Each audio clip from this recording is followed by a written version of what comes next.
Okay, so if you play drums at your church on Sunday and you feel like you're not able to serve the song and you feel like you're taking away from the parts and the dynamics, then this video is for you. I've been playing worship drums for over 15 years, and today I'm going to show you one quick tip that I use to tailor my playing to serve the song. So believe it or not, your kick drum actually helps push your vocals through the verses, choruses, bridges. It helps change things dynamically. I'm going to show you a quick example as to why your kick placement actually matters during a song. So for my first example, I'm going to leave my kick pattern very simple, where I'm just maintaining the beat and not adding anything extra to elevate the song. And then in my second example, I'm going to show you how I change my kick pattern to elevate the lyrics and kind of push a little bit more through the song. Let's break it down.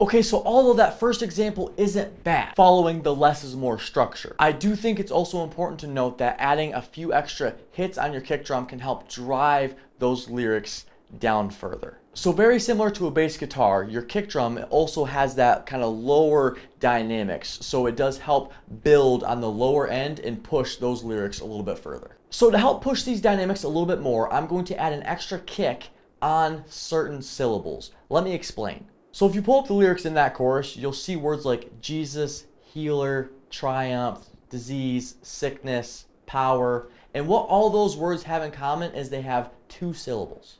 And the best part is they all fall on the downbeat when I'm hitting the kick drum. So what I would like to do for this example is every time the lead singer says those words, I want to hit two kick drums and follow the syllables. Jesus, healer, sickness, disease. You get the point. Let me show you a quick example.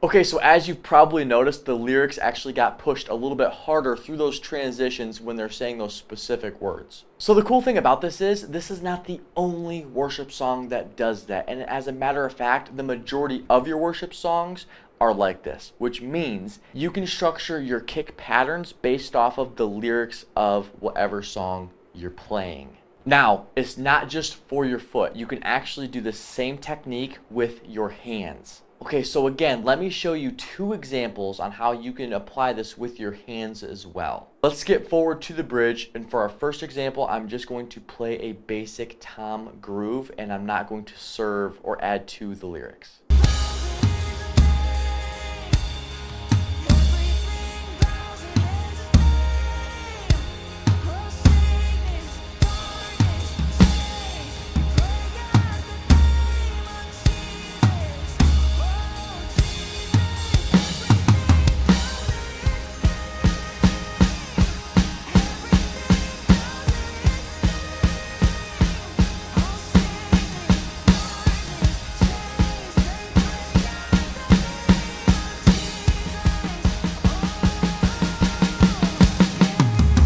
Okay, so again, there's nothing wrong with playing it like that, but just the simple changes, even with your hands, can add to the dynamics. Let me now show you another example of adding some extra hits with my hands to change the dynamics of the song.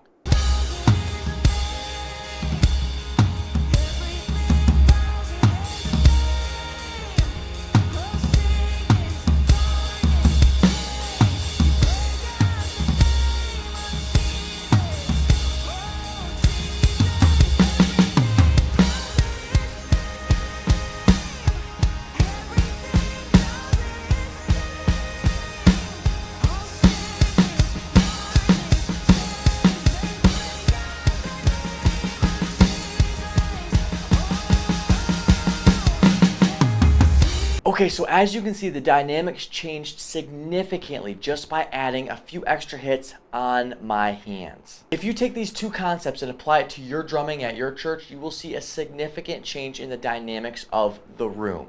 This is a simple breakdown to one of 3 problems that worship drummers struggle with on a Sunday.